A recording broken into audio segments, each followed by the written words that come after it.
Enche-nos, Senhor. Tu és o... Você pode erguer suas mãos e dizer: Tu és o... Enche-me, Senhor.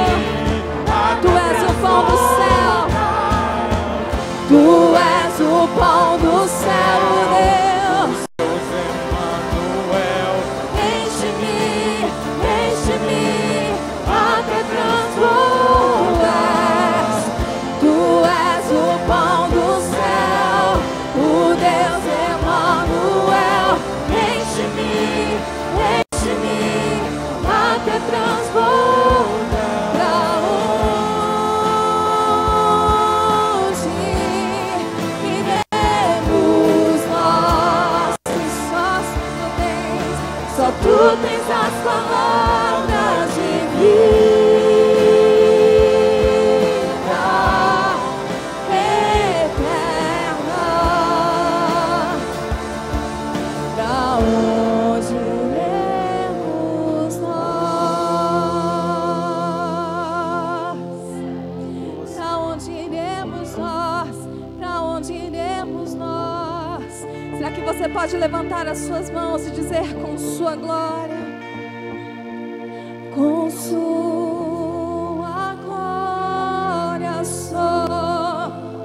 Diga: enche-me, Senhor. Enche-me até transbordar. Eu nunca vou me saciar. Oh, enche-me de ti até transbordar.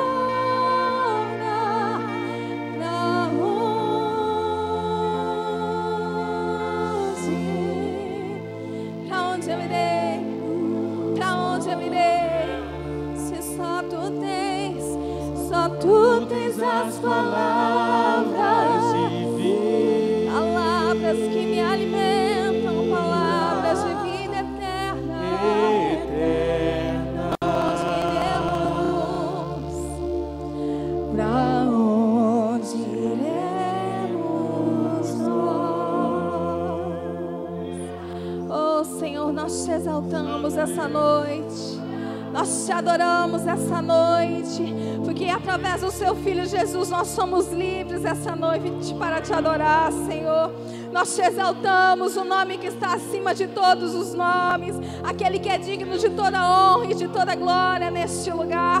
Seja engrandecido, Senhor, seja exaltado, Senhor, sobre a tua igreja essa noite. Nós te adoramos, nós te adoramos. Aleluia. Vira para a pessoa que está do seu lado e diz assim: você é livre? Vira para o outro lado e diga: você é livre? Fala: então vamos celebrar ao Senhor essa noite, amém? Aleluia.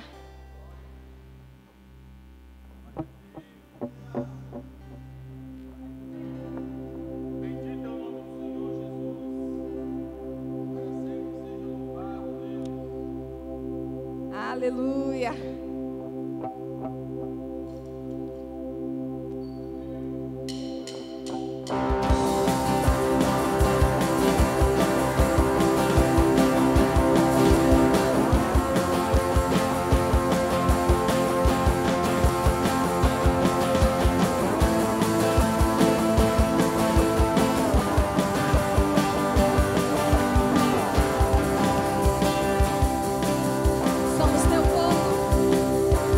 Somos teu povo, somos escolhidos para brilhar a tua luz, mudar a história. Gente, perdão, eu errei a música, não é essa música. Me perdoa, livres. Coloquei o pessoal em apuro, misericórdia. Livres.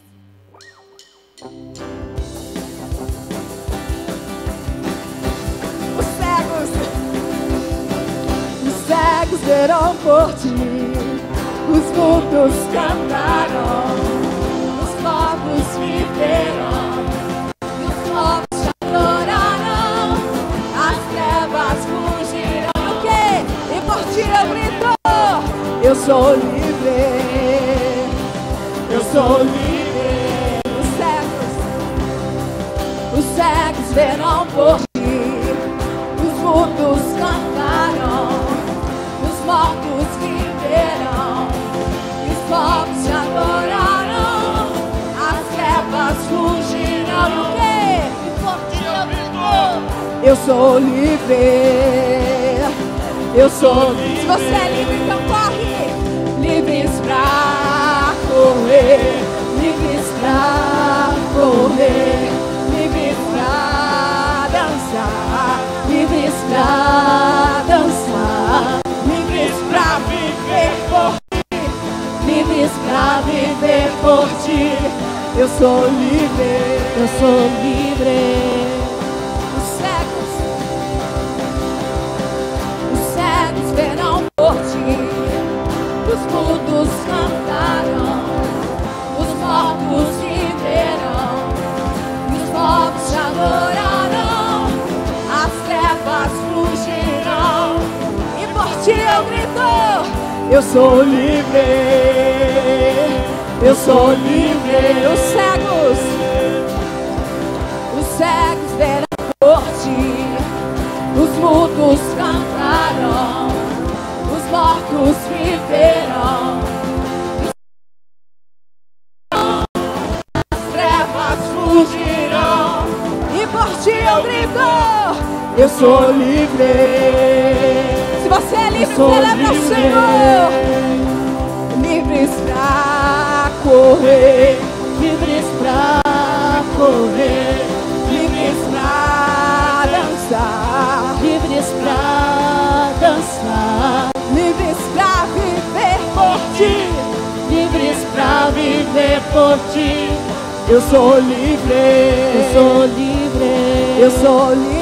Livres pra correr, livres pra correr, livres pra correr, livres pra dançar, livres pra dançar, livres pra viver por ti, livres pra viver por ti. Eu sou livre, eu sou livre, eu sou livre. Oh, oh, oh, oh,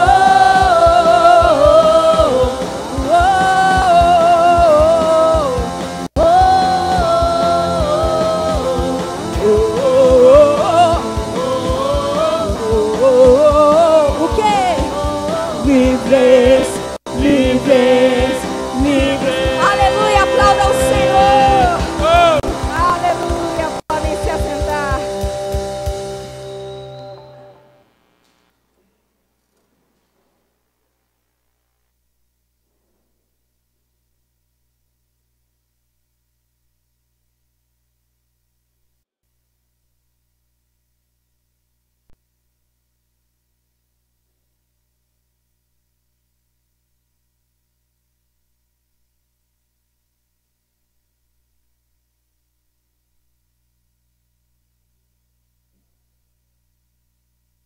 Graças e paz, amados. Gostaria que você abrisse sua Bíblia no livro de João, capítulo 12. João, capítulo 12. A partir do versículo 1. Amém? Assim diz a palavra do Senhor. Foi por Jesus 6 dias antes da Páscoa a Betânia, onde estava Lázaro, que falecera e a quem ressuscitara dos mortos. Fizeram-lhe, pois, ali uma ceia, e Marta servia, e Lázaro era um dos que estavam à mesa com ele. Então Maria, tomando uma libra de unguento de nardo puro, de muito preço, ungiu os pés de Jesus e enxugou-lhe os pés com os seus cabelos, e encheu-se a casa do cheiro do unguento. Então um dos seus discípulos, Judas Iscariotes, filho de Simão, o que havia de traí-lo, disse: por que não se vendeu este unguento por 300 dinheiros e não se deu aos pobres? Ora, ele disse isso não pelo cuidado que tivesse dos pobres, mas porque era ladrão e tinha a bolsa e tirava o que ali se lançava. Agora pula lá para o capítulo 13 de João, versículo 21. João 13, 21. Tendo Jesus dito isso, turbou-se em espírito e afirmou, dizendo: na verdade, vos digo que um de vós há de me trair. Então os discípulos olhavam uns para os outros, sem saberem de quem ele falava. Ora, um de seus discípulos, aquele a que Jesus amava, estava reclinado no seio de Jesus. Então Simão Pedro fez sinal a este, para que perguntasse quem era aquele de quem ele falava. E inclinando-se ele sobre o peito de Jesus, disse-lhe: Senhor, quem é? Jesus respondeu: é aquele a quem eu der o bocado molhado. E molhando o bocado, o deu a Judas Iscariotes, filho de Simão. E após o bocado entrou nele Satanás. Disse, pois, Jesus: o que fazes, faz-o depressa. E nenhum do que estava assentado à mesa compreendeu a que propósito lhe dissera isso. Porque como Judas tinha a bolsa, pensavam alguns que Jesus lhe tinha dito: compra o que nos é necessário para a festa, ou que desse alguma coisa aos pobres. E tendo Judas tomado o bocado, saiu logo, e era já noite. Esses dias eu fiquei lá olhando Benjamin no sofá, e algo me veio à mente. Eu fiquei pensando, quando é que nós aprendemos o valor das coisas? Em que momento da nossa vida nós aprendemos sobre isso? E ali eu fiquei pensando nisso, meditando, e eu acabei chegando a uma conclusão. O valor das coisas, eles entram nas nossas vidas a partir do momento que nós necessitamos, damos valores àquilo, significado. Vou explicar melhor.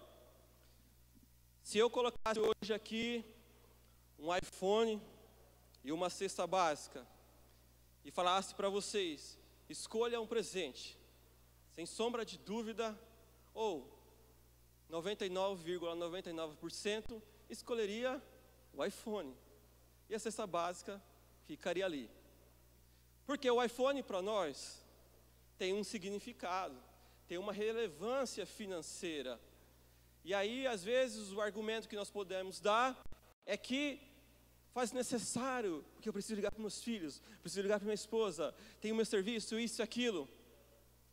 Mas se eu pegar esse mesmo iPhone e essa mesma cesta básica e levar para uma família do interior do Nordeste e colocar na mesa e falar: escolhem um presente, com certeza eles escolheriam a cesta básica, porque o iPhone para eles não teria significado nenhum em ter. Então, nós atribuímos esses valores para aquilo que nós, entre aspas, necessitamos. Mas o que tem a ver tudo isso com o texto que nós acabamos de dizer? Tem tudo. Eu não vou falar sobre o vaso quebrado, nem a ceia, mas vou falar sobre Judas. Judas era o tesoureiro de Jesus. Era ele quem carregava aquela bolsa de dinheiro. Era ele o responsável por comprar os mantimentos ou para ajudar quem necessitava. Mas como nós acabamos de ler aqui, Judas também era aquele cara que colocava a mão na bolsa e retirava as moedas.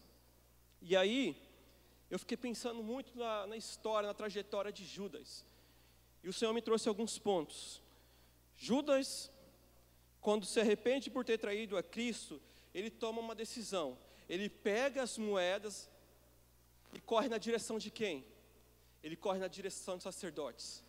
Ele toma um rumo diferente daquilo que era necessário, do que era para ser feito. O rumo que ele toma é em direção aos sacerdotes, mas o rumo que Judas tinha que tomar era em direção a Cristo. Ele se arrependeu, pegou as moedas, 30 moedas e correu, mas ele correu para o lugar errado. Deixa eu te falar uma coisa, o que estava no coração de Judas era a ganância, era a cobiça, era o desejo de ter mais e mais e mais e mais. Quando o nosso coração está no lugar errado, quando nós colocamos o propósito fora daquilo que Deus quer, nós tomamos a decisão errada e corremos para o lugar errado. Quando o nosso coração está nas nossas finanças, nos nossos bens, nós achamos que Deus já nos deu tudo e beleza, está aqui, não precisa de mais nada. E nós retemos aquilo que é dele por direito, que tudo é dele. E aí, no momento mais difícil de Judas, no momento que ele precisava parar para pensar e tomar a decisão correta, ele corre para onde? Para onde tudo começou. Em vez de ter corrido de volta para os braços de Cristo. E aí o que aconteceu? Remorso. Judas teve remorso. Ele não se arrependeu como Pedro pela atitude dele. E aí a lição que eu tiro, quando eu olho para a história de Judas, é que às vezes você vê o milagre acontecer do seu lado, você vê os prodígios, Jesus manifestando o seu poder como ele viu, mas a decisão levou para um caminho de morte, porque o coração dele não estava totalmente em Cristo. Hoje é um bom dia para você pensar o seguinte: aonde está o meu coração? Para onde eu corro quando eu vejo que os bens estão tomando o meu coração e não Cristo? Será que eu corro de volta para os meus bens? Ou será que eu corro de volta para Cristo? Porque quando Judas voltou para o lugar onde o coração dele estava, aonde veio o dinheiro fácil, ali ele encontrou a morte. Aonde está o seu coração nessa noite? O dinheiro, ele vai perder o seu valor quando você perceber que aquilo que era mais precioso para você já se foi. Quando Judas chega diante dos sacerdotes, o dinheiro já não tinha mais valor nenhum, a partir do momento que eles recusaram a receber de volta. Já estava decretado a trajetória ali, o caminho de Cristo até a cruz. Perdeu o valor, não tinha mais sentido. Ele arremessa o dinheiro, os sacerdotes pegam aquele dinheiro e compram um campo ali, né, e dá um nome ali, mas perdeu o valor. Não tinha mais significado nenhum. E aí a gente lembra daquela velha frase: a gente só aprende a dar valor naquilo que a gente perde. Cristo não quer que você perca Ele. Cristo quer que você encontre Ele. Não, você não compreendeu. Não se trata de quantos bens eu tenho, ou de quantos dígitos tem no meu salário, ou se a minha conta bancária está cheia. Não é nada disso. O que Cristo quer é que nós encontremos Ele todos os dias. Os nossos bens, aquilo que nós temos, é dEle. Todas as coisas foi feito por meio dEle, para Ele. São todas as coisas, tudo que nós temos é dEle. O que é o dinheiro para Deus? Se lá na Nova Jerusalém as ruas são de ouro, nós atribuímos valores naquilo que tem menos importância, e nós não nos preocupamos com aquilo que é mais relevante, o Evangelho, a palavra de Deus, que deve ser levada. Judas não compreendeu isso. Ele não entendeu o significado do Evangelho, ele não compreendeu o que Cristo estava pregando. Cara, para Jesus não era nada, mas ele sabia que a obra ia necessitar de dinheiro, que todo mundo ia poder contribuir para que o Evangelho fosse levado. Ele sabia disso. Judas era o tesoureiro. Ele falou assim, ele não chegou e falou assim: não, nós não vamos ter tesoureiro, não vamos ter uma bolsa com dinheiro, não. Ele não fez isso. Ele permitiu. Ele sabia o que estava no coração de Judas. Será que vai ser necessário a gente perder tudo para que nós possamos compreender quem Ele é para nós? Eu costumo dizer para os meus discípulos o seguinte: não espere você ficar num leito de hospital para você entender quem Deus é para você. Você não precisa chegar nesse nível. Se você entregar a sua vida e tudo que você tem hoje, por mais que momentaneamente pareça difícil, Ele está no controle de todas as coisas. Sempre justificamos caridade como quando temos segundas intenções. Lá no versículo 5, 6 do capítulo 12, nós vemos, depois que Maria quebra o vaso com unguento, nós vemos Judas justificando com caridade. Mas por que não pegou esse dinheiro e deu e converteu aos pobres? quando na verdade a intenção dele era pegar mais, porque aquele vaso valeria 1 ano de salário. Às vezes nós viemos para a casa do Senhor, olhamos, né, para tudo, né, e aí às vezes nós dizemos assim, cara, eu vou ajudar aqui, vamos ajudar, né, aí começa a comentar que todo mundo vamos ajudar, mas às vezes nós não colocamos a mão no nosso bolso para contribuir. Ou quando nós vemos o irmão que vai lá e oferta, cara, oferta o salário, oferta carro, oferta, sei lá, qualquer outra coisa de valor, fala assim, nossa, olha lá, o irmão fez isso. Por que ele fez isso? Ah lá, ele tem um filho lá, por que ele não pegou esse dinheiro e comprou as coisas para o filho, para casa que estava precisando? Sabe o que é isso? É fé. Isso é fé. É você acreditar que Deus vai suprir as suas necessidades. É você pegar, não se preocupar com o amanhã, o que vai acontecer. É acreditar que Ele está no controle de todas as coisas. Deixa eu te falar uma coisa. Esse dia eu fiquei pensando sobre fé.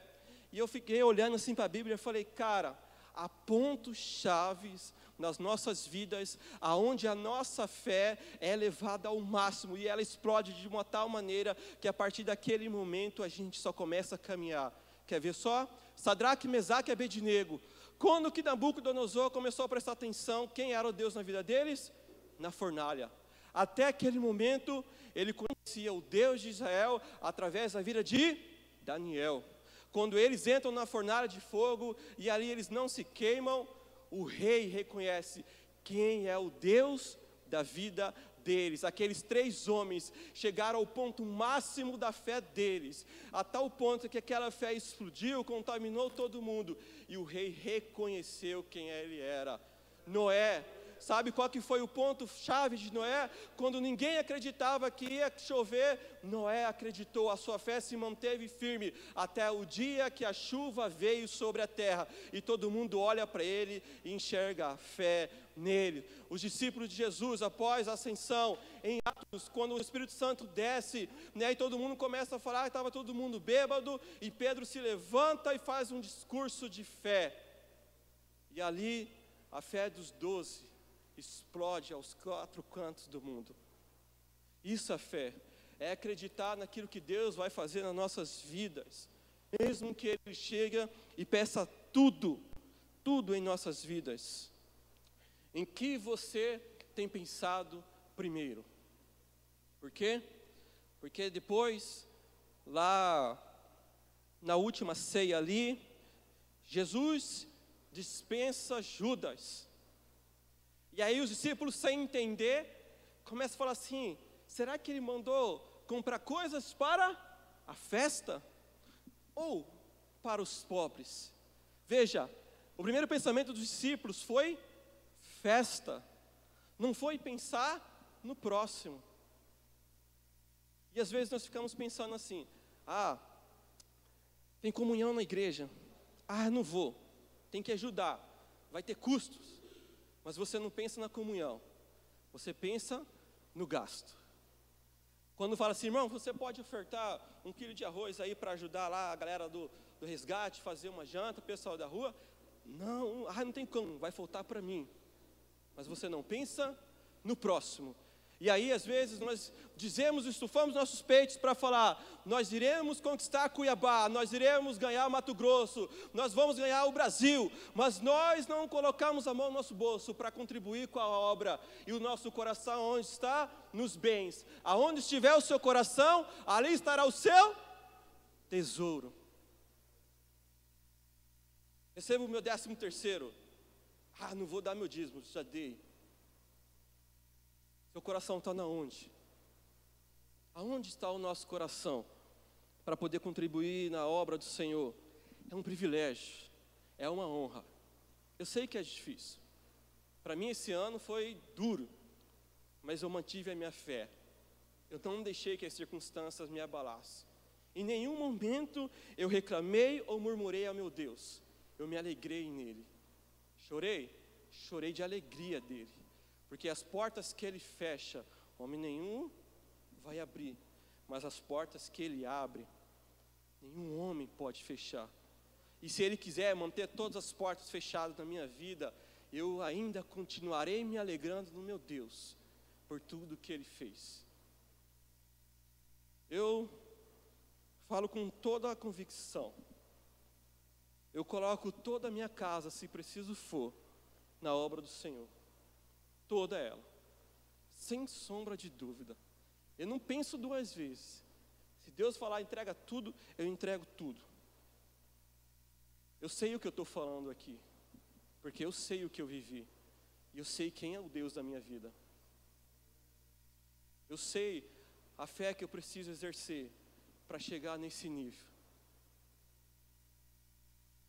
Ano que vem é o ano do romper. Amados, eu estou numa expectativa, você não tem ideia. Ainda faltam alguns dias para alinhar algumas coisas.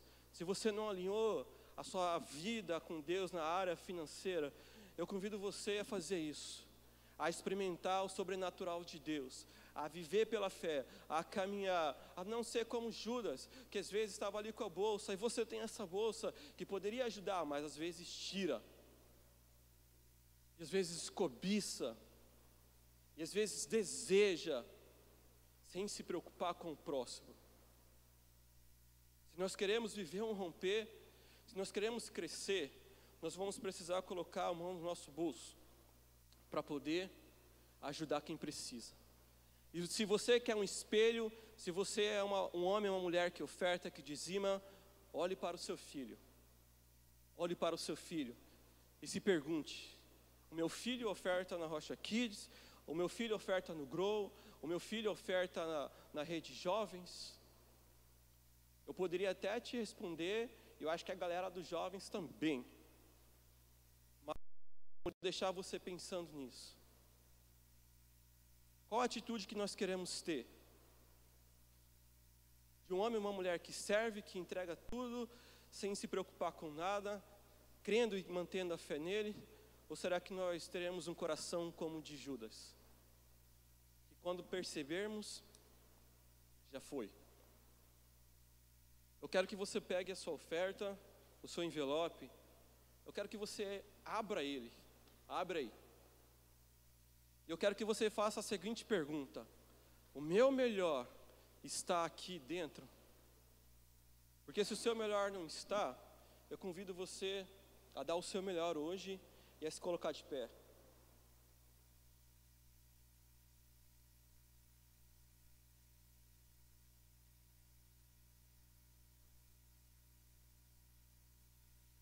Eu tenho ensinado os meus discípulos a tirar dízimo de tudo. Tudo. Eu ganhei R$1, tira o dízimo e tira a oferta. Recebi meu salário, tira o dízimo e tira a sua oferta. Ah, mas eu vou ficar sem nada. Não importa.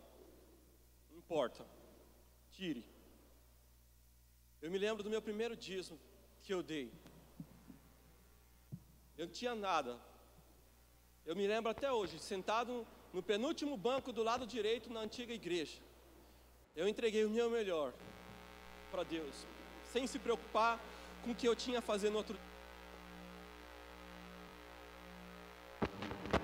Deus poderia me dar, mas era pensando no que eu poderia dar a mais do que aquilo. Eu sei que às vezes é difícil nós chegarmos na nossa casa e ter que escolher entre dizimar ou pagar nossas contas e deixar atrasar. Mas o Senhor é o Senhor da provisão, amados. O Senhor é aquele que não deixa nenhum filho desamparado. Deus é aquele que olha e sonda os nossos corações e vê as nossas necessidades. Ele sabe das nossas lutas. Ele conhece. Nós precisamos ser mais ousados nessa área. Eu lembro que quando eu estava no discipulado de Diogo, ele dizia bem assim, que a última coisa que se converte numa pessoa é o bolso, e isso é fato. Mas nós precisamos ser mais ousados. Nós precisamos ser desafiados a andar pela fé, a viver pela fé. Hebreus 11 vai dizer que os antigos obtiveram um bom testemunho por conta da sua fé. Você quer ter um bom testemunho? Ande pela fé, caminhe pela fé, viva pela fé. Acredite que Deus supre a sua casa, acredite que Deus supre as suas necessidades.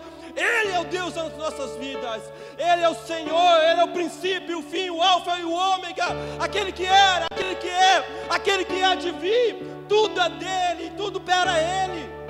Tudo que nós temos não é nosso, nós somos mordomos. Tudo é dele. Quero que você se coloque de pé. Levante a sua oferta, se você ainda não entregou, e vamos orar. Deus, em nome de Jesus, a tua palavra diz, Senhor,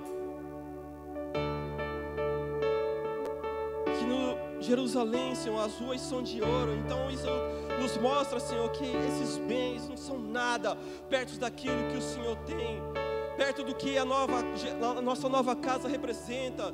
Deus, não são os bens que vão nos levar para o céu. Não, Senhor, não é nada disso. Tudo isso fica, é passageiro. Onde a traça, né, ela consome, Senhor, onde é ferrugem, Senhor, ela consome, Deus. Deus, em nome de Jesus, que os nossos corações possam estar em Ti, Senhor. Em Ti nós queremos estar. Nós não queremos perder tudo, para que nós possamos nos lembrar de quem o Senhor é, Deus.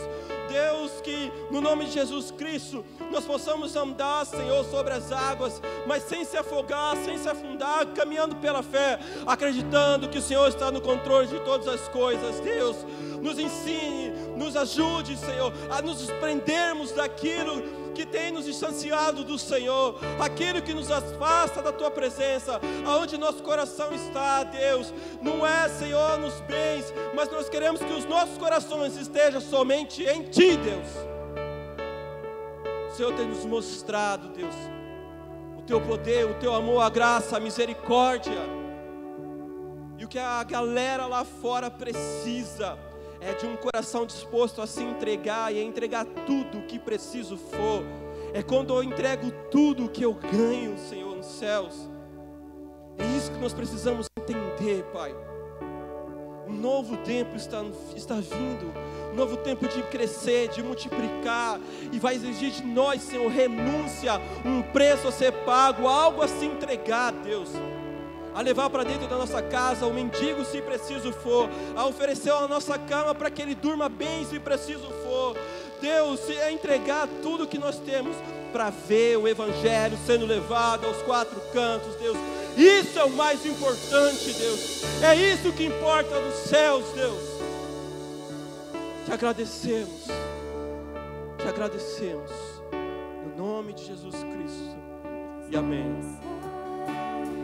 O que eu preciso, tudo que eu quero, tudo que eu procuro, sem ela eu não vivo. Tua presença é o ar que eu respiro, a canção que eu canto, o amor que eu preciso. E sem ela não faz sentido. Então te exaltarei, Senhor, te exaltarei. Não há ninguém como tu, meu Deus.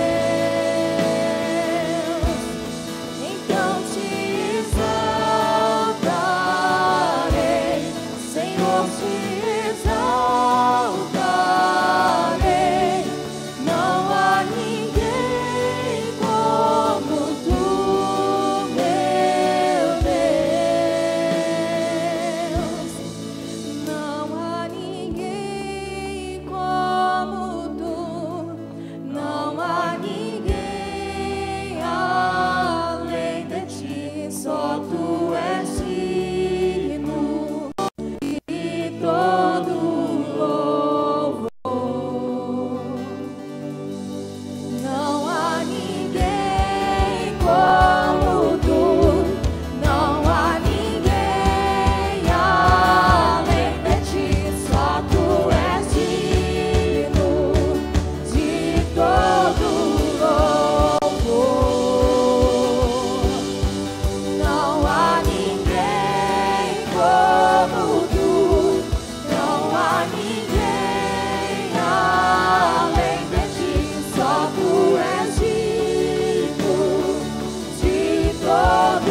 A paz, amados.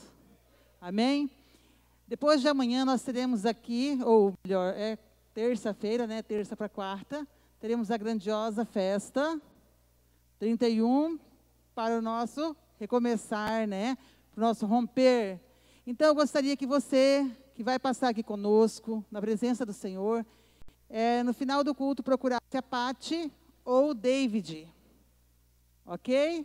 Eles vão estar ali naquela mesa e você vai ter a oportunidade de estar indo até ali e estar acertando com ele. Não deixe de passar nesse lugar. Vai ser fantástico, vai ser maravilhoso. Não há lugar melhor para você estar. Amém?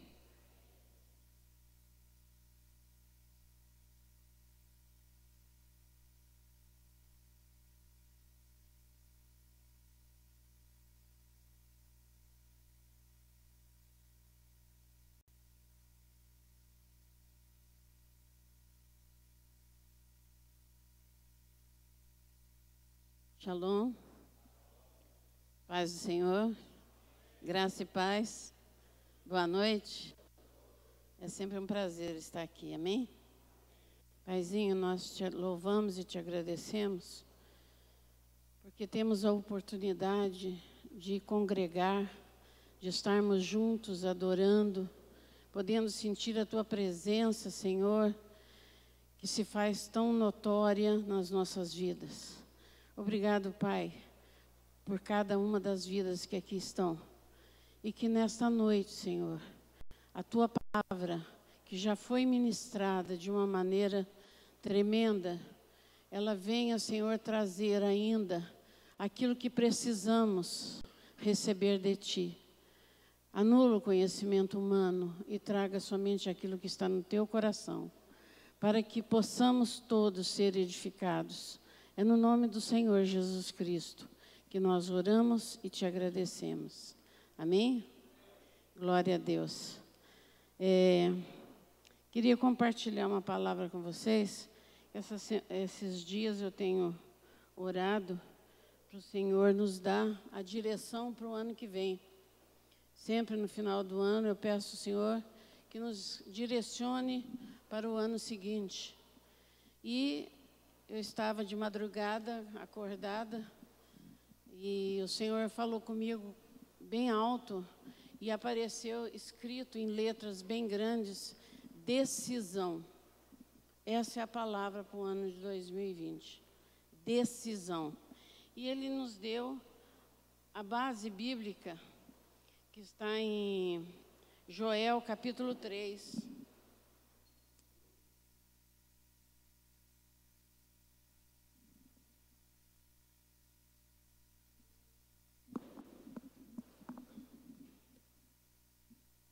Verso 14 e 15. Diz a palavra do Senhor: multidões, multidões, no vale da decisão, porque o dia do Senhor está perto, no vale da decisão. O sol e a lua se enegrecerão, e as estrelas retirarão o seu esplendor. Essa palavra está inserida naquela que Deus dá para Joel a respeito do juízo de Deus sobre as nações. E a cada dia nós vemos que se aproxima rapidamente o dia em que Jesus vem buscar a sua noiva e vai levá-la. E então o iníquo tomará conta dessa terra. E essa será a ira de Deus sobre os pecados da humanidade. Nós vimos, foi falado aqui hoje em Noé. Deus lançou um juízo sobre a terra, mas deu oportunidade para o homem, 120 anos, Noé construindo a arca e falando que viria um dilúvio. E o povo não quis ouvir. Quando o dilúvio veio, todos estavam desesperados e desprevenidos. E nós vemos o juízo de Deus acontecendo através da história. Todas as vezes que o povo de Israel desobedeceu a Deus, seus mandamentos, eles foram aprisionados e escravizados. Nós temos visto a cada passo o que está acontecendo. Toda a Escritura está sendo cumprida. E a cada dia que passa, mais nos convencemos de que a volta do Senhor Jesus para buscar a sua noiva é muito mais rápido do que nós estamos pensando. E de acordo com a palavra de Deus, só faz parte da noiva 50% dos cristãos. 50% está salvo, mas vai ficar na tribulação. Poderão ainda continuar na salvo? Poderão, mas sofrerão a pena de juízo, de fogo e ferro para manter a salvação. Mas eu não vim falar disso. Eu vim falar de juízo de Deus. Nós vemos na história 3 vezes o Senhor escreveu com a própria mão palavras. A primeira está lá em Êxodo 20. Êxodo 20. Quando o Senhor, Êxodo 19, 20. Quando o Senhor, Deus, diz para Moisés subir o monte, e Deus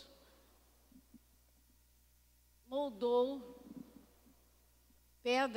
duas pedras, onde ele colocou os 10 mandamentos, que ele escreveu com o seu dedo. Os 10 mandamentos foram escritos originalmente com o dedo de Deus.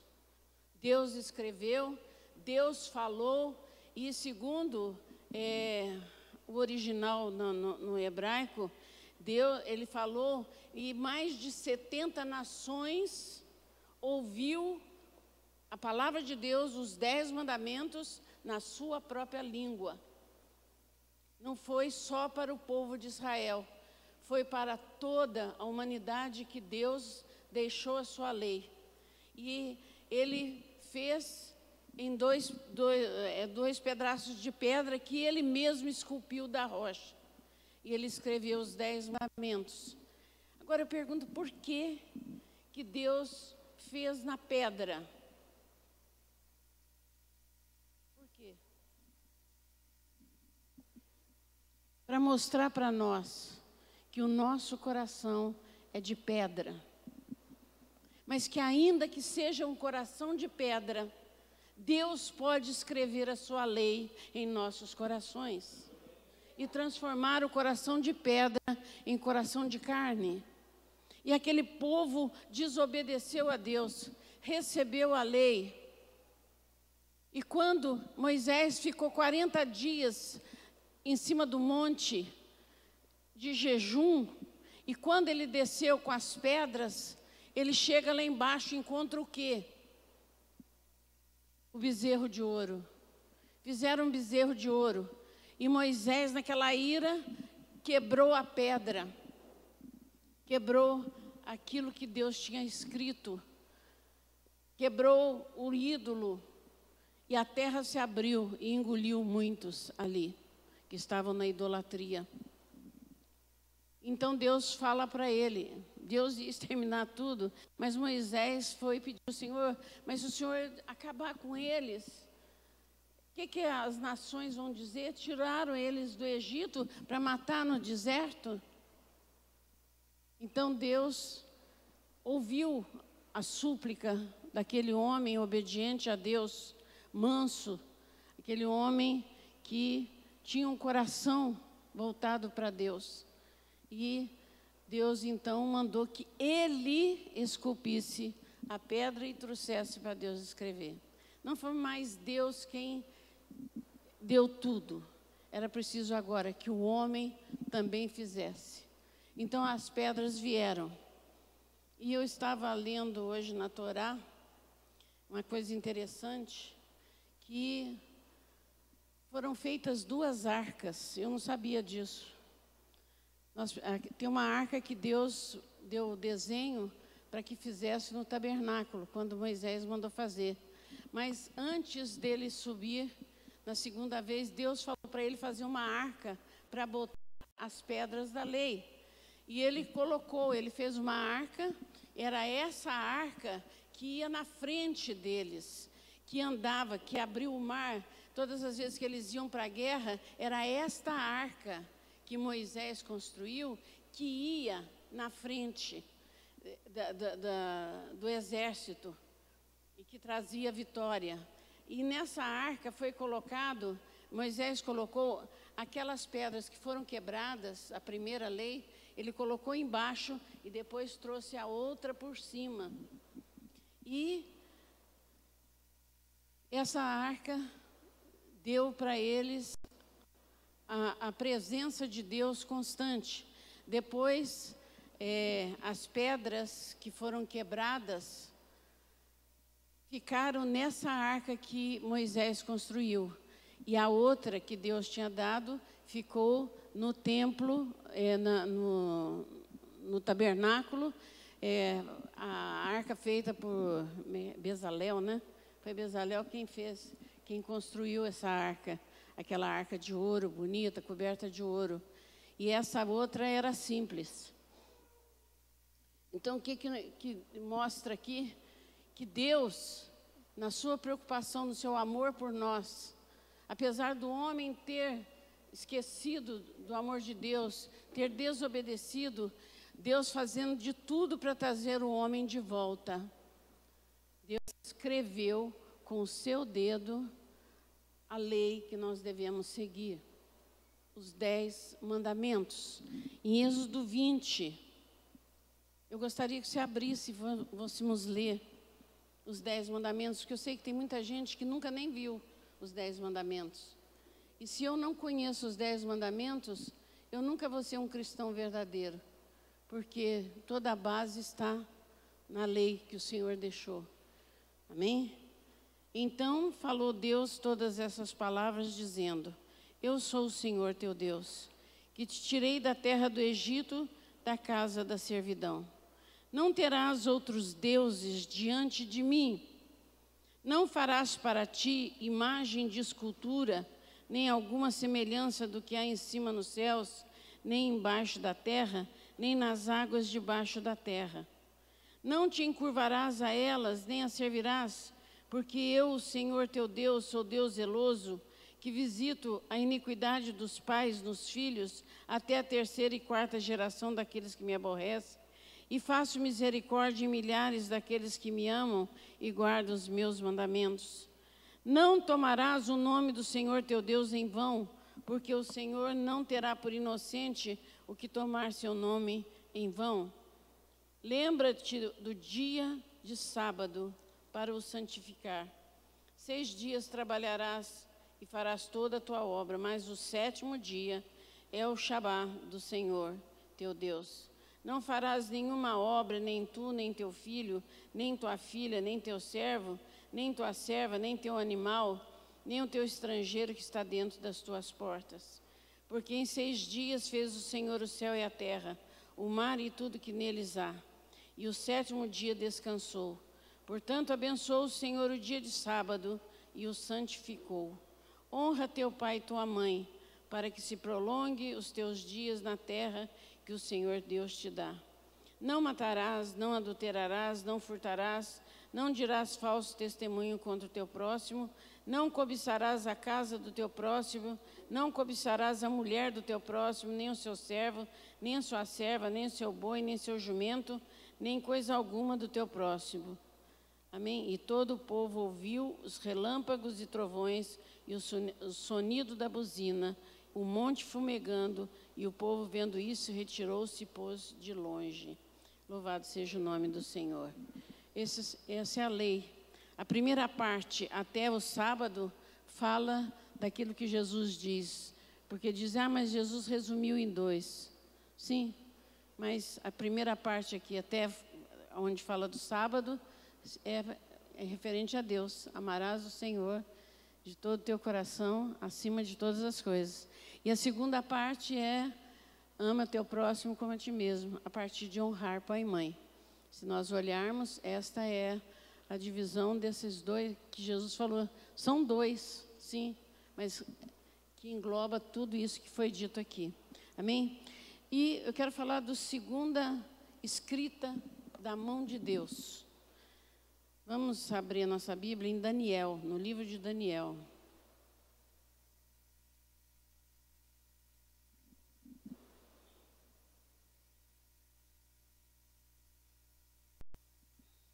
Daniel capítulo 5.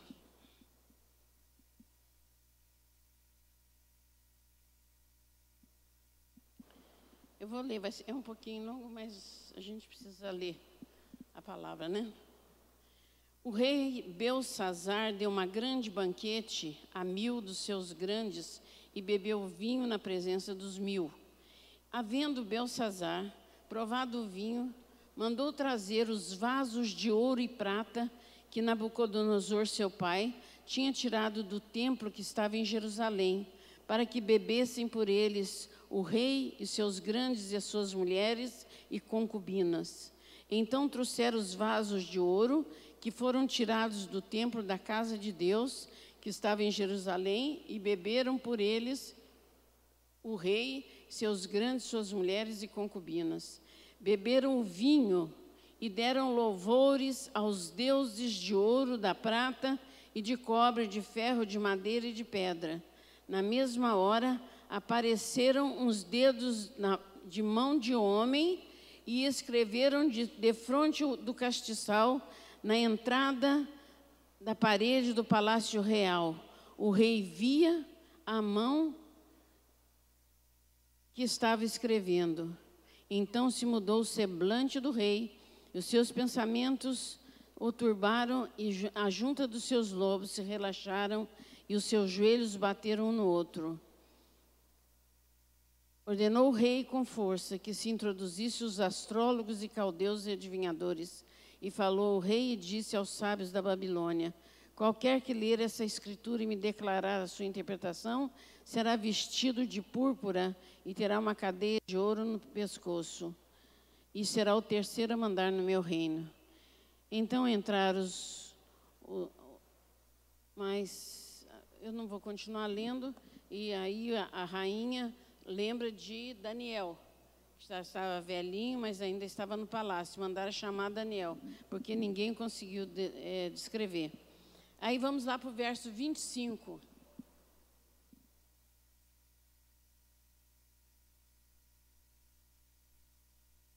Esta, pois, é a escritura que escreveu. Mene, mene, tekel, ufarsim. Repete comigo. Mene, mene, tekel, ufarsim. Esta é a interpretação que Deus deu. Mene, contou Deus o teu reino e acabou. Tekel, foste pesado na balança e foste achado em falta. Pérez, dividido foi o teu reino e deu-se aos medos e persas. Então, foi uma palavra de juízo. E quem escreveu foi novamente a mão de Deus. O dedo de Deus escreveu na parede do rei Belsazzar. Mene, mene, tekel, ufarsim. Irmãos, Belsazzar era neto de Nabucodonosor. Aqui fala filho porque é a descendência. E ele era perverso. Nabucodonosor, ele invadiu Jerusalém, e trouxe cativos os judeus que ficaram 70 anos escravos no deserto, lá na Babilônia. E ele trouxe todo o material do templo, roubou do templo de Jerusalém, todo o ouro, toda a prata, o trono de Salomão, tudo eles trouxeram, mas Nabucodonosor, ele temia o Deus de Israel. Ele aprendeu a amar o Deus de Israel e a temer o Deus de Israel. E ele também foi dito aqui, né? O Sadraque, Mesaque e Abednego deram provas de quem é esse Deus, porque Daniel já vivia mostrando que Deus era soberano, o Deus de Israel. Então, Belsazar, ele era escarnecedor. E ele foi colocado no trono, depois de Nabucodonosor, ele foi o rei. E ele então fez toda sorte de atrocidades que poderia fazer um rei naquela terra. Ele aumentou imposto, roubou demais, e ele mandava matar. Se ele não gostasse da cara da pessoa, ele mandava matar. Eu vou pedir para vocês ficarem em silêncio. Eu estou entregando a palavra de Deus. Eu não estou falando a palavra de homens. Quem quer conversar tem toda a liberdade lá fora. Por favor. E ele, então, era um homem maligno, era um homem péssimo. Nós temos tido muita experiência com governantes malditos, perversos, miseráveis, que têm tirado do pobre, da saúde, da educação. Belsazar era pior do que todos esses. Era um homem extremamente corrupto, era um homem perverso. E, por fim, para chegar ao máximo da abominação, porque com Deus não se brinca, viu, irmãos? Com Deus não se brinca. Então, quando eu chamo a atenção quando está pregando, é porque quando a palavra está sendo pregada, é o próprio Jesus Cristo que está sendo liberado nas nossas vidas. Porque a palavra é Jesus. E se nós não prestamos atenção, se nós ficamos conversando, se nós ficamos rindo, nós estamos profanando o Senhor Jesus. Ele é a palavra. Nós temos que parar de brincar de ser crente. Ou somos ou não somos. Jesus está voltando e meia boca não vai ser noiva. A noiva é santa e irrepreensível. Então, Belsazar, naquele dia, fez um banquete. Ele vivia fazendo banquete, muita bebedeira. Começaram a beber. Ele convidou todos os reinos que ele dominava, os reis, e ali com as mulheres, na orgia, ele, para fazer graça, mandou vir as taças de ouro e de prata do templo de Jerusalém, daquilo que era usado para o Senhor. E ele bebeu com os convivas naquelas taças, tomou vinho. Amados, o que é santo não pode ser profanado. Quem aqui já recebeu Jesus como Salvador? Amém? Então, você é santo. Amém? Você é santo. Porque o santo habita em você, no nosso espírito. Amém? Então, quando nós profanamos o que é santo, há uma consequência. E aqui nós vemos Deus fazendo uma palavra de juízo. Uma palavra pesada de juízo. Quando eles beberam, Belsazar viu a mão no alto, escrevendo na parede, de frente ao trono, essas palavras. Que Daniel, ele ficou desesperado porque ninguém sabia definir o que era aquilo. E por fim Daniel veio e explicou. Contou Deus o teu reino e acabou. O reino dele havia acabado. Por quê? Porque ele profanou o que era santo. Acabou. passou. Ecabode, né? Passou. Acabou o reino dele. Nós temos que tomar cuidado para nós não fazermos a mesma coisa com o templo do Espírito Santo, que somos nós. Porque corremos o risco de ser tirado do reino.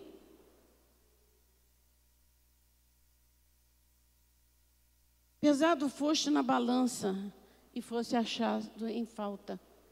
Deus é amor. Amém? Fala, Deus é amor.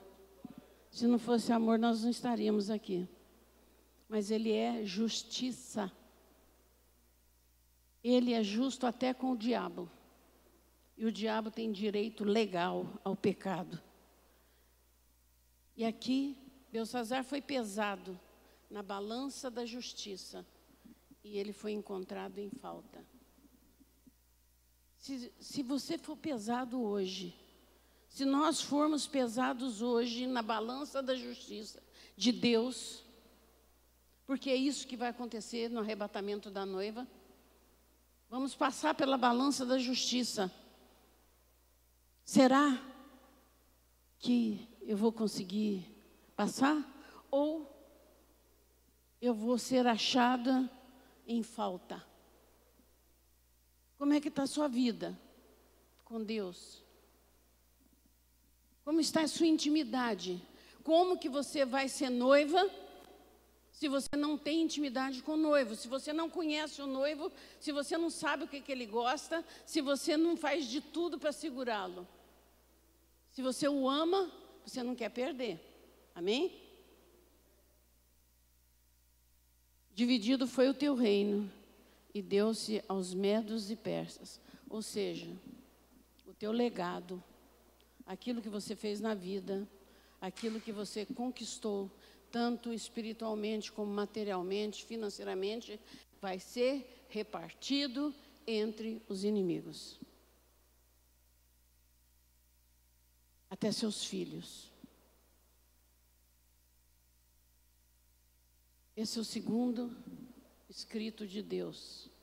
O primeiro foi o amor de Deus expressando, nos dando a direção para nós vivermos de acordo com a vontade dele. O segundo escrito de Deus foi juízo. E tem um terceiro. Em João, no capítulo 8, eu creio que todos conhecem essa passagem. Fala de uma mulher adúltera. Porém, Jesus foi para o Monte das Oliveiras e pela manhã cedo tornou para o templo e todo o povo veio ter com ele. E assentando-se, os ensinava. E os escribas e fariseus trouxeram-lhe uma mulher apanhada em adultério. E pondo-a no meio, disseram-lhe: Mestre, esta mulher foi apanhada no próprio ato adulterando. E na lei nos mandou Moisés que as tais sejam apedrejadas. Tu, pois, que dizes? Isto diziam eles, tentando para que tivesse do que o acusar. Mas Jesus, inclinando-se, escrevia com o dedo na terra. Terceira vez que o dedo de Deus escrevia alguma coisa.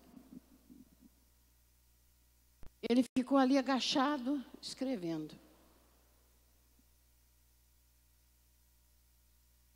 O que ele escreveu? Quem sabe? O que Jesus estava escrevendo ali? Quem que imagina o que era que ele estava escrevendo? E como insistisse, perguntando-lhe, endireitou-se e disse: aquele que dentre vós estiver sem pecado, atire a primeira pedra. O que Jesus estava escrevendo? Olha o que aconteceu depois. E tornando a inclinar-se, escrevia na terra. Quando ouviram isso, saíram um, a começar pelos mais velhos e os últimos. Ficaram só Jesus e a mulher que estava no meio. E endireitando-se Jesus e não vendo ninguém mais do que a mulher, disse-lhe: mulher, onde estão aqueles teus acusadores? Ninguém te condenou? E ela disse: ninguém, Senhor. E disse-lhe Jesus: nem eu também te condeno. Vai e não peques mais. Mas o que foi que fez aqueles homens ir embora?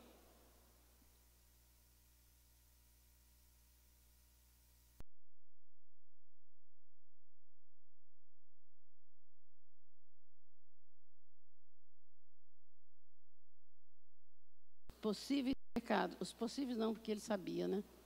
Que todos cometiam. E à medida que ele foi escrevendo, aqueles homens foram vendo e não tiveram coragem de apedrejar a mulher.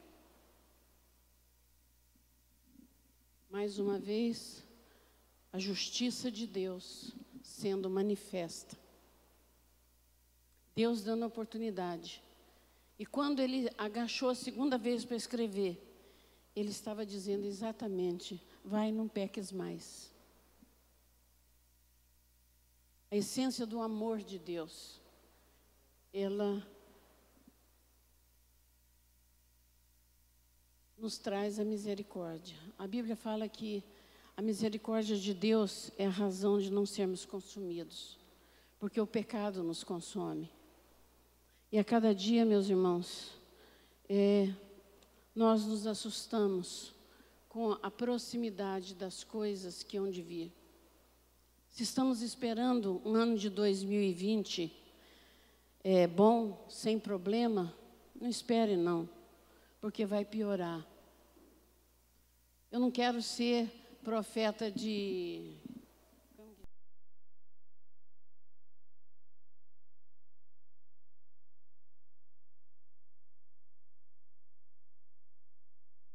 filho do diabo.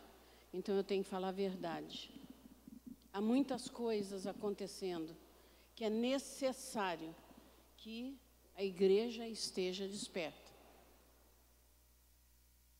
Eu não sei se nós vamos ter oportunidade de falar novamente essas coisas. Não sei. Deus é que sabe. Mas eu estou esperando Jesus hoje. Ele vir buscar a noiva. Porque os sinais estão completos. A palavra de Deus é muito clara quando diz, Jesus disse que só o Pai sabe o dia e a hora em que Ele vem buscar a noiva. Ele vai levar a noiva para apresentar para o Pai. E essa noiva, ela tem que ser achada limpa, santificada, lavada pela palavra, sem ruga, sem defeito, sem mancha, santa e irrepreensível. Essa é a noiva de Jesus.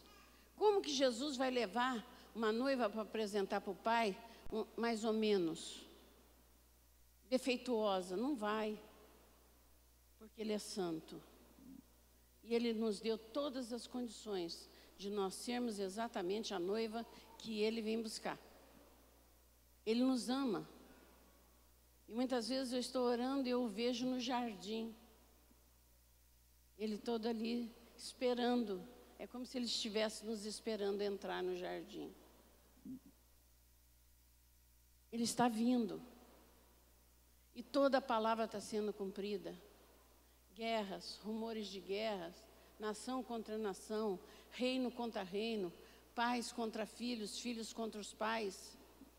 A iniquidade avançando em todas as proporções. O amor esfriou na igreja.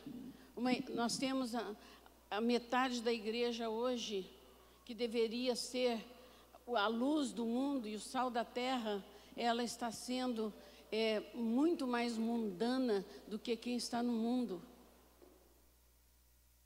A igreja que está só preocupada com as coisas materiais, só está preocupada em fazer a sua própria vontade, em vez de estar buscando o reino de Deus, que é paz, justiça e alegria no Espírito Santo, ela está buscando o seu próprio império. Está formando impérios que Deus não deixou. Então, amados, prepara. A noite chegou. A noite da humanidade está perto. Não vai ser fácil. Ficar na mão do iníquo não vai ser fácil. E, olhando para as coisas que estão acontecendo e olhando a Escritura, eu vou dizer uma coisa para vocês. Perdoem-me, apóstolos, mas eu não posso deixar de falar o que Deus quer que fale.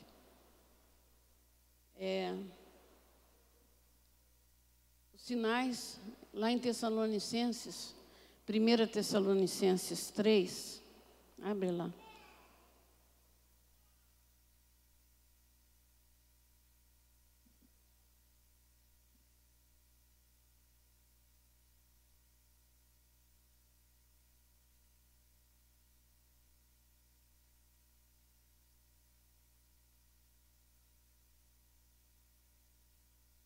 Segunda Tessalonicenses 2.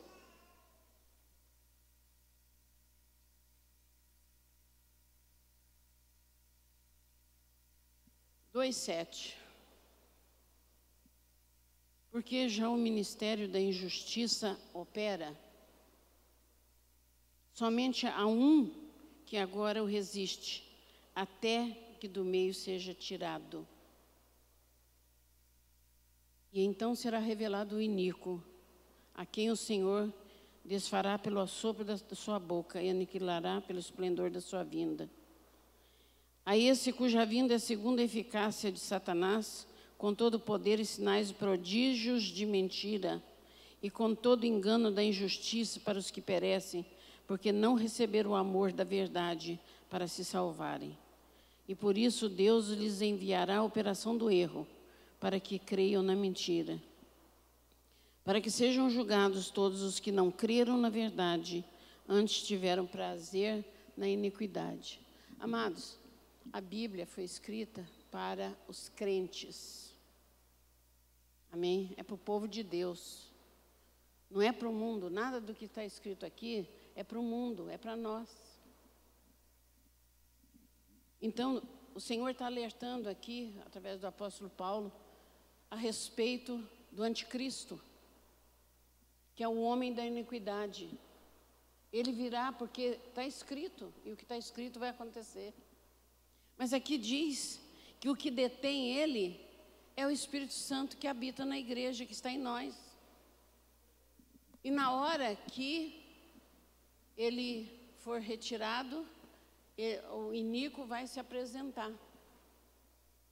E quando é que o Espírito Santo vai ser retirado? Quem estuda a Bíblia aí? Na hora do arrebatamento da noiva. Ele sobe com a noiva.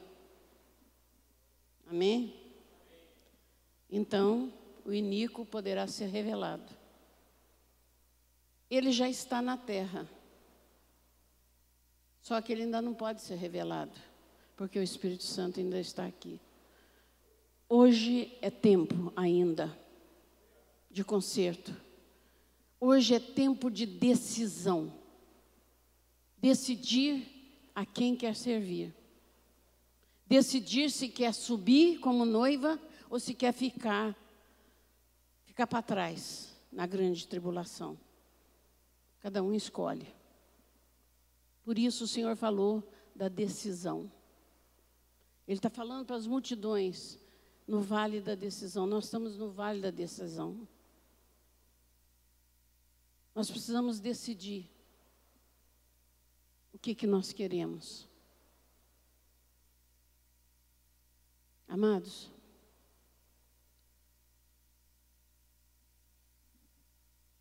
há uns vídeos na internet, de vários lugares. Se você ligar, o mundo inteiro está falando da volta de Jesus. Todas as igrejas, Todo o povo que conhece a Bíblia, todo mundo está falando que Jesus está às portas para buscar a noiva. Está falando do homem da iniquidade que já está operando. Tudo que está acontecendo aí, toda essa maldade, essa falta de amor, essa falta de respeito a Deus, essa falta de busca de uma verdade que é o Senhor Jesus, não é viver acreditando, mas é viver vivendo, crendo quem é Jesus, quem Ele fez. Eu descobri que no hebraico, o Antigo Testamento, no hebraico, no original, revela Jesus 7.000 vezes no Antigo Testamento. Ah, mas como não vejo o nome de Jesus? Mas ele está lá, revelado em todo o Antigo Testamento. Antes dele vir ser manifesto, ele já estava revelado 7.000 vezes. Tem 2 letrinhas no alfabeto hebraico, que juntas, todos os estudiosos, os rabinos, os doutores da lei, dizem que é intraduzível. Nós podemos ver no hebraico vários lugares. Eu estou fazendo questão de pegar os textos e procurar. Eu estou riscando.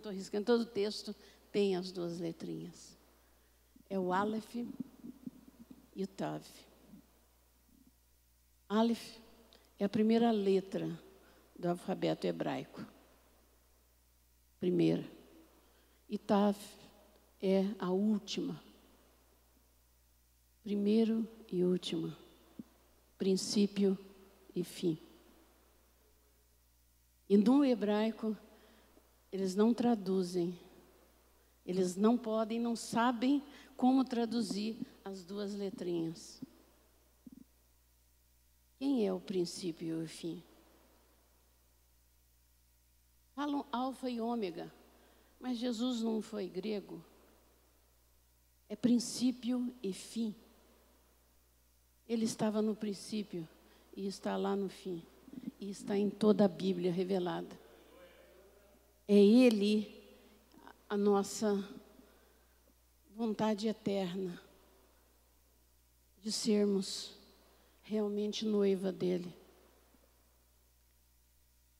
E um vídeo que nós vimos e tem me dado muita apreensão no sentido de alertar, né? Porque o Senhor diz que eu sou eunuco tem que preparar a noiva. Então eu tenho que falar, querendo ou não querendo, gostando ou não gostando, eu tenho que falar, porque eu tenho que preparar a noiva para subir. O Papa Francisco, lá de Roma, que é o falso profeta, que a Bíblia fala, que antecede o anticristo, que vai apresentar o anticristo ao mundo, ele convida, nesse vídeo, todos os líderes do mundo para uma reunião no Vaticano, no dia 14 de maio de 2020, onde será apresentado o grande líder mundial. No YouTube, vocês podem ver essa profecia. Está ele e a rainha da Inglaterra falando da mesma coisa. A rainha está falando sobre a nova ordem mundial. Bom, de acordo com a palavra aqui em Tessalonicenses, para que ele seja apresentado, seja manifesto, o Espírito Santo tem que subir. Senão ele não é apresentado. Vocês concordam comigo? Amém ou não amém? Se é verdade o que o Chico lá de Roma falou, antes de maio acontece o arrebatamento. Não sabemos o dia nem a hora, mas o Senhor Jesus disse para olhar os sinais. E os sinais estão aí. Amém? Nós não estamos proclamando tempo, nem falando em data. Estamos falando da Bíblia. Se for verdade isso que o Papa falou, prepare, noiva. Jesus está voltando. Amém? Ele vem nos buscar. E hoje é uma noite de decisão. Esta é a hora de decidirmos. Quero que você curve sua cabeça.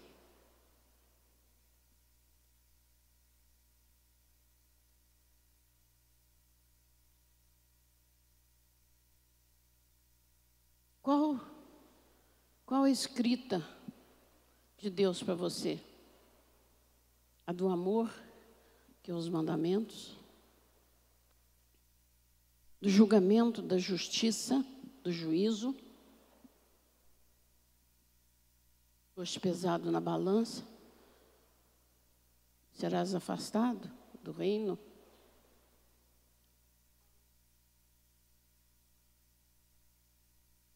O pecado está na sua frente. Jesus está escrevendo. Todos os dias Ele escreve na nossa frente o pecado que estamos cometendo, que pode nos afastar do dia do Senhor.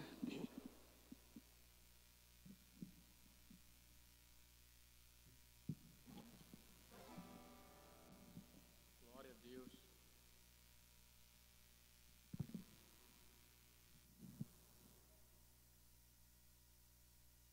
Guarda teu nome, Jesus. Em Cantares, uma passagem que fala do chamado do noivo para a noiva.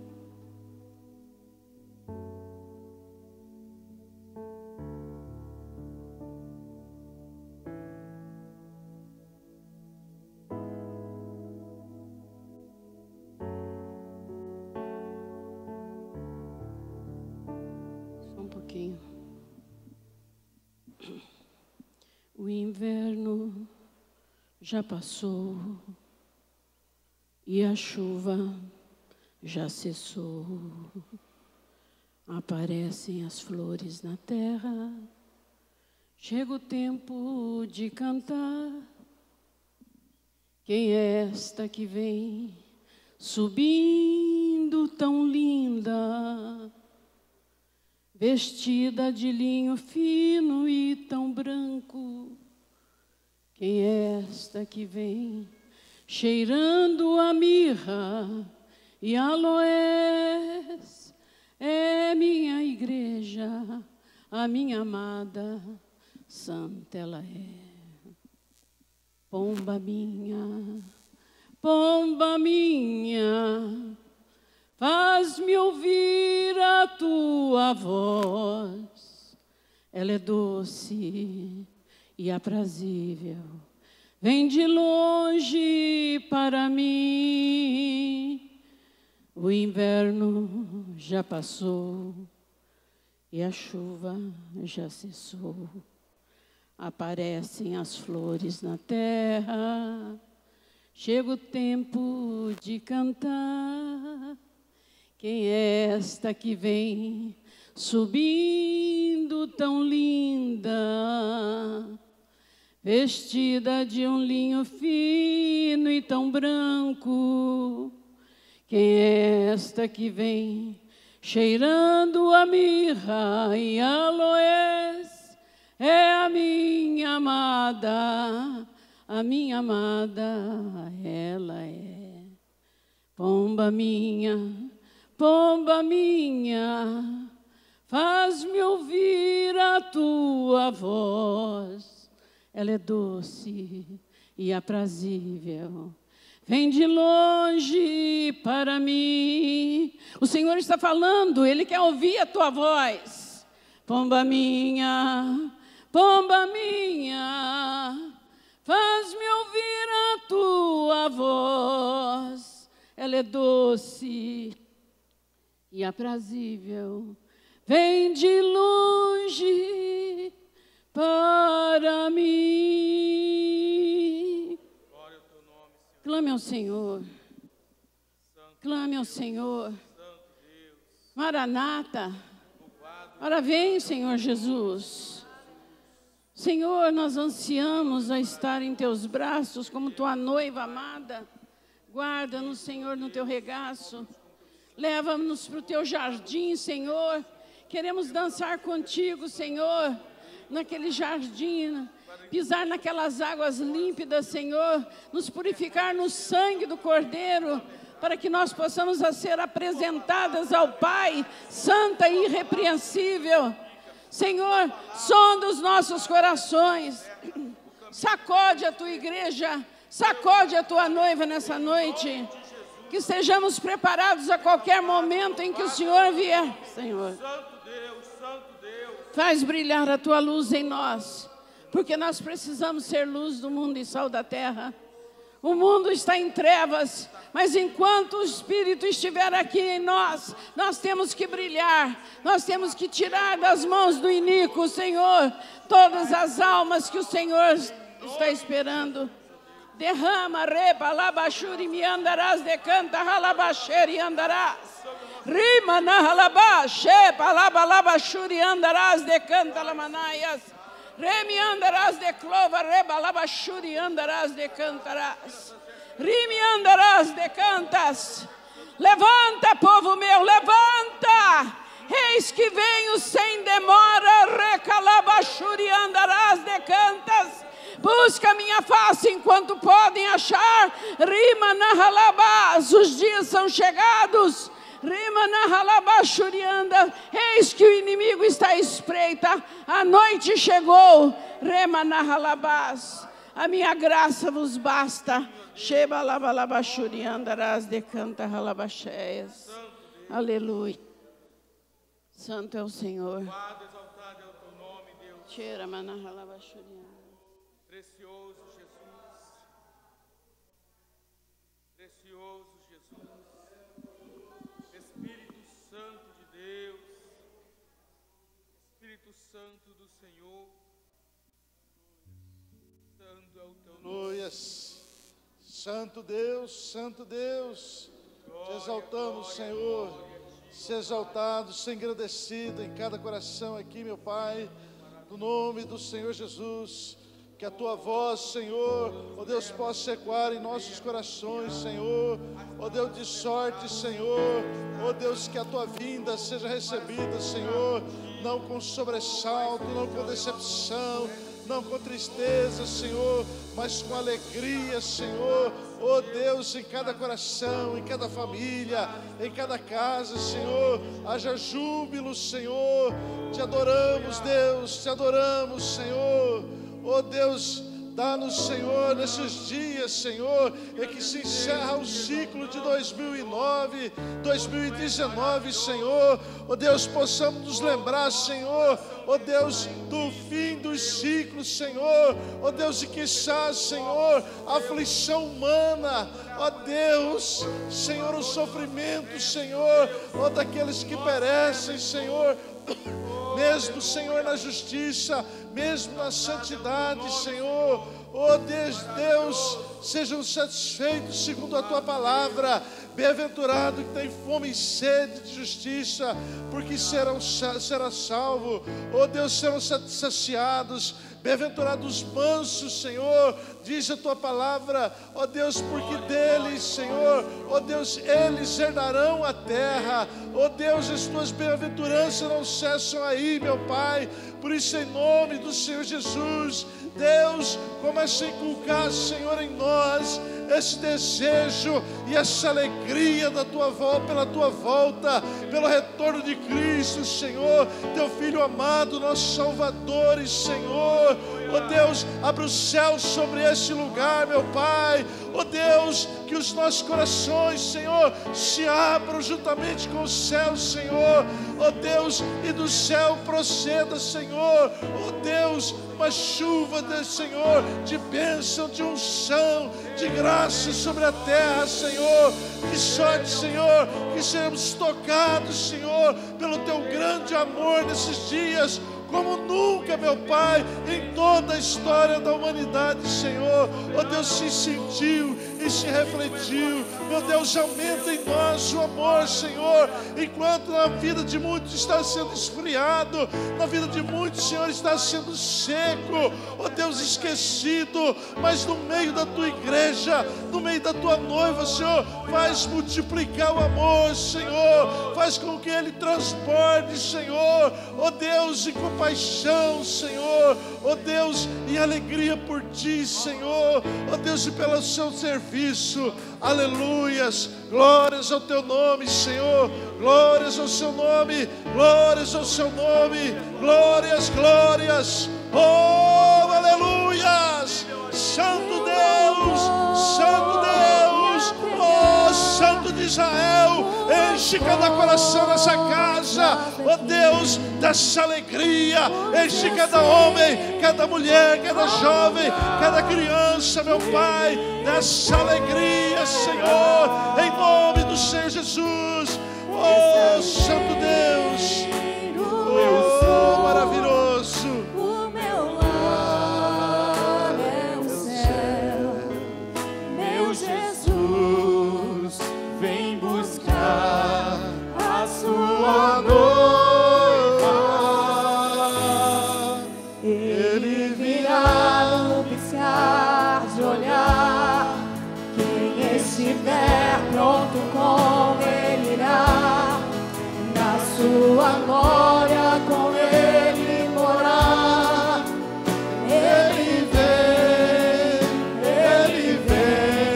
não mais tristeza, não mais temor, junto com os anjos cantar eu vou, digne é o Cordeiro que se entregou.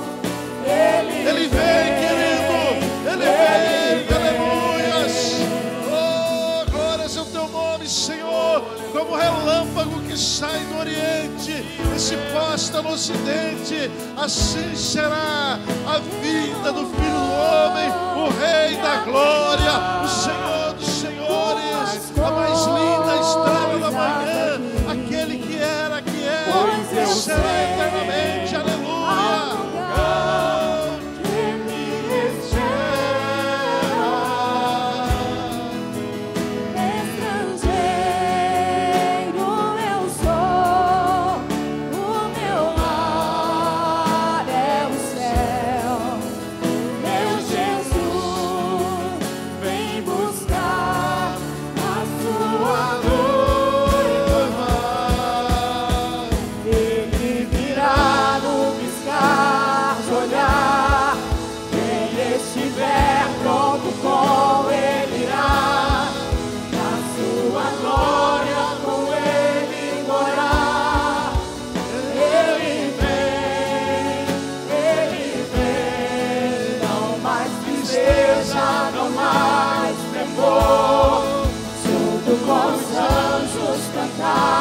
Eu vou, digne é o Cordeiro que se entregou.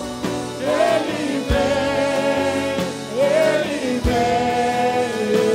virá no piscar de olhar. Yeshua HaMashiach, Cristo, oh, Jesus Nazaré, Filho de Deus vivo, aleluias, o Cordeiro de Deus que tirou o pecado do mundo, aleluias, o grande é o Shaddai, oh, Santo, Santo, Santo é o teu nome, Deus, Santo é o teu nome, Santo é o teu nome, Senhor, glórias,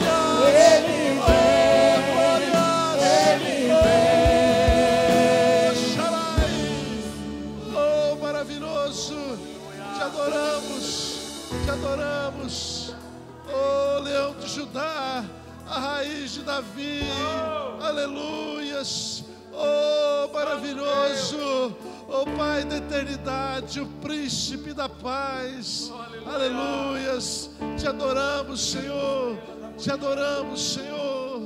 aleluias, aleluias, aleluias, aleluias, aleluias, glórias ao teu nome, Senhor.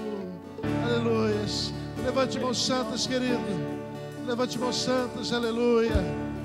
Levante suas mãos na direção, querido, está próximo de você.